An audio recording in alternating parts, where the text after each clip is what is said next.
आपने कहा मुझे मुस्लिम बहनों की बहुत चिंता होती है। जी, मैंने कहा है। आपने कहा कि मैं उनके लिए ऑफर लेकर के आई हूं एक। आपने कहा कि अगर कोई मुस्लिम बहन एक हिंदू लड़के से शादी कर लेती है तो उसके क्या क्या फायदे होंगे, आज मैं गिनाना चाहती हूं। जी। और आपने वो फायदे गिनाए। और आपने क्या फायदे गिनाए कि अगर ऐसा होता है तो मुस्लिम बहन को 3-3 सौतनों का सामना नहीं करना पड़ेगा। सही बात है ना, ये तो गलत कहाँ है इसमें? उसको ये तो हो रहा है ना, उसको दर्जनों बच्चे पैदा नहीं करने तो ये पड़ेंगे। तो हो रहा है ना। अब जो हो रहा है उसमें मैं बोल रही हूँ, जो सच है वो मैं बोल रही हूँ, क्योंकि मेरी मुस्लिम बहनों को समानता का हक इस देश में नहीं मिल रहा है। क्योंकि भारत जो है वो धर्मनिरपेक्ष देश है और भारत महिलाओं के अधिकार ज्यादा, भारत में महिलाओं के अधिकार ज्यादा है पुरुषों के तुलना में। फिर क्यों मेरी मुस्लिम बहनें आज भी 2023 में दबी कुचली है? आपने जनरलाइज कर दिया ना, आपने पूरे धर्म को, आपने एक पूरे समाज को, एक धर्म से जुड़े सब लोगों के ऊपर इल्जाम लगा दिया कि देश के अंदर हर मुस्लिम जो विवाहित है वो उसकी 4-4 बीवियां हैं और हर मुस्लिम महिला को दर्जनों बच्चे पैदा करने के लिए मजबूर किया। मैंने हर शब्द कहाँ यूज किया है? आपने तो ये कहा ना कि मैंने नहीं हर पैदा शब्द करने नहीं पड़ेंगे। यूज किया ना। देखिए, अब मैं जो बोल रही हूँ उसकी गारंटी मैं ले सकती हूँ, लेकिन 100 लोग उसके 100 मतलब निकालेंगे तो उसमें मेरा कंट्रोल नहीं है। और मेरे बोलने की मैं गारंटी लेती हूँ, इसलिए मैं आज आपके समक्ष बैठी हूँ। मैं किसी और की तरह नहीं हूं कि बोल के फिर जाऊंगी। मैंने कहीं हर शब्द यूज नहीं किया है, मैंने कहीं भी जाति सूचक शब्द यूज नहीं किया है, मैंने कहीं भी किसी मजहब पर टारगेट नहीं किया, ना ही मैंने किसी के भगवान को या किसी के धर्म विशेष के गुरुओं को टारगेट किया है। मैंने अधिकार की बात करी और मैंने भारत की मुस्लिम बहनों के अधिकार की बात करी। क्या ये अधिकार की बात करना गलत है? आपने कहा कोई चाचा ताऊ अब्बू हाथ नहीं लगा पाएगा। अब क्योंकि हलाला हो रहा है ना, हमने देखा है कितनी मुस्लिम बहनों के, आप देखिए इंटरव्यू है आपके चैनल ने लिए हुए कि जिसमें वो मुस्लिम बहनें कह रही है कि हमारे परिवार में हमारे पुरुष हमारा हलाला कर रहे हैं, हमारा पति हमें ट्रिपल तलाक देता है और ये कहता है कि घर की बात घर में रहेगी। मैं नहीं बोल रही हूं, मैंने तो पब्लिक डोमेन में है ना वो चीजें, वो देख के मैं बोल रही हूं ना। वो मुस्लिम बहनें खुद बोल रही है, ये मैं नहीं बोल रही हूं। उनकी जो पीड़ा है वो मैंने समक्ष रखी, तो उनकी पीड़ा, एक महिला होकर दूसरी महिला की पीड़ा को मेरा कंसर्न नहीं होना चाहिए। क्या आप ये कहना चाहते हैं? आप अपना समाज देखिए ना, आपको उस दूसरे समाज क्यों? की मैं चिंता भारत क्यों की नागरिक हूं और भारत की नागरिक हूं, महिला हूं और भारत की समस्त महिलाओं के लिए चिंता करना, क्योंकि मैं एक जागरूक नागरिक हूं, तो मेरा नैतिक जिम्मेदारी बनता है। तो उसमें क्या गलत है अगर मैं महिलाओं के हक की बात कर रही हूं? 45 डिग्री टेम्परेचर में बुर्का नहीं पहनना पड़ेगा। क्योंकि वो लोग परेशान हो रही है, उनको दबाव दिया जाता है, उनको पहनना पड़ता है। छोटी छोटी बच्चियां, आप सोचो, स्कूल जाती हुई 5th ग्रेड की 4th ग्रेड की बच्चियों को हिजाब पहनाया जा रहा है। वो बच्चियां क्या समझ रही है? हम लोग क्या सऊदी में रह रहे हैं, हम लोग सीरिया में रह रहे हैं, हम इराक ईरान में रह रहे हैं, हम भारत में रह रहे हैं, तो क्यों दूसरी महिलाओं को आजादी नहीं है? मुझे आजादी है पूरी, जिस तरह से घूमना है मैं घूम सकती हूँ, जिस तरह से रहना रह सकती हूँ। मुझे, हमारा जो समाज है, हमारा जो सनातन समाज है, हमारा जो हिंदू धर्म है, वो हमें फोर्स नहीं कर रहा है। हमें पूरी फ्रीडम है, जो हम चाहे वो कर सकते हैं। और भारत एक फ्रीडम देश है, फ्री कंट्री है। तो यहाँ पे क्यों मुस्लिम देश को प्रताड़ित किया जा रहा है, मुस्लिम महिलाओं को प्रताड़ित किया जा रहा है? हमने देखा था कि हिजाब का एक बहुत बड़ा आंदोलन ईरान में हुआ था ना, वहां की महिलाएं कर रही थी ना हिजाब के अगेंस्ट में। तो यहाँ पे कोई तो महिला बोले ना, कोई नहीं बोल रहा है। देखिए, मैं किसी पर्दे का समर्थक नहीं हूं, लेकिन इसका जो काउंटर आर्गुमेंट है वो ये दिया जाता है कि अगर कोई मुस्लिम लड़की, मैं बच्चों की बात नहीं करता, आप बच्चे को तो जैसे रखना चाहेंगे वैसे आप रख लेंगे, बच्चे की मर्जी, बच्चा अपनी मर्जी नहीं चला सकता। लेकिन कोई मुस्लिम महिला या कोई बालिग महिला या लड़की मुस्लिम, वो अपनी मर्जी से हिजाब पहनना चाहती है, निकाब पहनना चाहती है, बुर्का पहनना चाहती है, तो क्या उसको हक नहीं है? उसकी मर्जी है ही नहीं ना, उसकी चलती कहाँ है? उसको समानता का हक कहाँ है? आप मुझे बताओ, मुस्लिम कानून में महिला को समानता का हक दिया गया है? आप मुझे बताइए, आप ज्यादा ज्ञाता है मुझसे, बताइए आप, हाँ या ना? दिया गया है? अब बताइए। तो ये वही लोग है, ये वही लॉबी है, जब ट्रिपल तलाक कानून आया था तो ये विरोध करते थे। अभी यूनिफॉर्म सिविल कोड के लिए जब बात होती है तो ये वही लॉबी विरोध करिए। क्यों ये मुस्लिम महिलाओं के हक छीनना चाहती है? बात होती है जब आप इल्जाम ये है कि जब आप बोलती हैं तो वो ऐसा लगता है कि जैसे आप उपहास कर रही हैं, जैसे आप उकसा रही हैं, भड़का रही हैं। जैसे आपने कहा, मैं आपको कोट ही कर रहा हूं, किसी फूफी चाचू ताऊ के बेटे भाई के साथ शादी नहीं करनी पड़ेगी अगर किसी हिंदू घर में आ जाओगे। तो ये तो मैंने बहुत सारे वीडियोस देखे यूट्यूब पे है कि जिसमें लड़कियां बोलती है कि हम जिसको भाई बोल रहे हैं उसी से हमारी शादी हो रही है। मुस्लिम लड़कियों के ऐसे इंटरव्यू है, हमने सुने हैं। तो मैं तो उनके मन की बात कह रही हूं ना। वो एक कल्चर है, एक कल्चर है। देखिए, मैं आपको क्या कह रही हूं, मैं अपने मन से नहीं बोल रही हूं। मुस्लिम बहनों की ये बेचारी को वो प्रताड़ना हो रही है, उसको घर में ही भाई के साथ शादी करवाई जा रही है।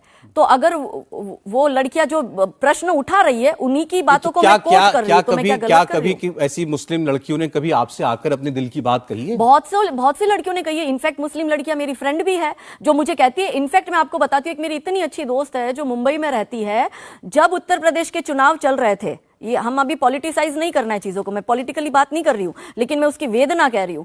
वो लड़की हाईली एजुकेटेड है, बहुत अच्छे परिवार से बिलोंग करती है और बहुत हाई प्रोफाइल फैमिली से बिलोंग करती है। मेरी उस मुस्लिम दोस्त ने मुझे कहा कि उत्तर प्रदेश में समाजवादी पार्टी की सरकार ना आए तो बहुत अच्छा है, योगी जी आने चाहिए। मैंने कहा क्यों ऐसा बात कर रहे हो? तो कि ये आएगी ना तो हमारे मुस्लिम भाई जो है वो हमको और प्रताड़ित करेंगे। मैंने कहा क्या बात कर रही हो? तो कि हाँ, जब उनको ऐसी सरकारें आती है तो वहां पर मुस्लिम महिलाओं की भी जीना दुर्भर हो जाता है। और आज देखो आप उत्तर प्रदेश में, वहां की महिलाएं खुश है, क्यों? वहां की महिलाओं ने चुना है ना वहां की सरकार को। तो यहाँ पे पॉइंट पार्टी का नहीं है, पक्ष का नहीं है, पॉलिटिक्स का नहीं है। मगर मेरी मुस्लिम दोस्त ने मुझे यह कहा कि अगर उत्तर प्रदेश में सो कॉल्ड सेक्युलर गवर्नमेंट आती है तो वो मुस्लिम महिलाओं का जीना दुर्भर कर देते हैं, क्योंकि बंदिशें इतनी होती मैं लास्ट पॉइंट कह रहा हूं जो आपने उस सभा में कहा, जिसको लेकर ऐतराज हुआ है और आप पर एफआईआर, कि अगर किसी मुस्लिम लड़की ने हिंदू लड़के से शादी की तो आपके बच्चे मजहब के नाम पर जिहाद, कट्टरवाद, आतंकवाद का शिकार नहीं बनेंगे। तो सही बात है, यहां पर बच्चों के ब्रेन वॉश हो रहे हैं ना। मदरसे क्यों असम सरकार ने बंद करवाए? असम सरकार मदरसों पर इतनी क्यों स्ट्रांग है कि ये नहीं होना चाहिए? क्योंकि कट्टरवाद जो है वहीं से पनपता है। देखो, एक मुस्लिम बच्चे का 3 स्तर पर ब्रेन वॉश होता है। पहले उसको कट्टरवाद सिखाएंगे, फिर उसको अलगाववाद सिखाएंगे और तीसरे स्टेप में वो आतंकवाद की ओर बढ़ता है। आप मुझे बोलो, ये जो पत्थरबाजी करते कौन है? जो आतंकवाद पूरे विश्व में फैला रहे हैं वो कौन है? मजहब के नाम पर पर्टिकुलर ये एक ही मजहब में हमें क्यों देखने को मिल रहा है? ये सबसे बड़ा प्रश्न है। और आप और हमारे जैसे लोग अगर खुलकर इस विषय पे चर्चा नहीं करेंगे तो कैसे होगा? आप मुझे बताओ। हो रहा है ना, बंगाल में किसने करी पत्थरबाजी? गुजरात में किसने करी पत्थरबाजी? अच्छा चलो, मैं 1 सेकंड के लिए मानती हूं, चलो मेरे बोलने पे हुआ, तो क्या पत्थरबाजी करना उसका सल्यूशन है? सर तन से जुदा करने के नारे लगाना क्या उसका सल्यूशन है? क्या हम एक शरिया लॉ में जी रहे हैं? एक तरफ आप बात करते हो बाबा साहेब अंबेडकर के संविधान की, और दूसरी तरफ आप चाहते हो कि सारे जजमेंट जो है वो शरिया के हिसाब से हो। बस अगर कोई बोल रहा है तो पत्थर मारो, हिंदुओं के घर जला दो। ये उचित है क्या? भारत देश जो है वो सबका है, ये एक सेक्युलर देश है, ये कोई इस्लामिक कंट्री नहीं है, ये कोई गल्फ कंट्री में हम नहीं रह रहे कि जहां पे हाथ काट दे चोरी करने वालों के। नहीं, ये आपकी बातें बिल्कुल सही है, मैं आपसे सहमत हूं कि ये जो कन्हैया लाल के साथ हुआ, जो महाराष्ट्र में हुआ, अमरावती में, जो सर तन से जुदा किए गए, ये सरासर ये आतंकवाद की श्रेणी में आता है। आप तो एक ही नाम दे रहे हो ना, मैं आपको नाम देती हूँ। नुपुर शर्मा के फेवर में पोस्ट करने वाला कन्हैया लाल, राजस्थान का, क्या हुआ? सर तन से जुदा, तालिबानी स्टाइल में वीडियो बनाया। किसने बनाया? हिंदुओं ने तो नहीं बनाया ना, किसने बनाया? वीडियो बना के वीडियो रिलीज हुआ। क्या यहाँ पे तालिबानी शासन चल रहा है?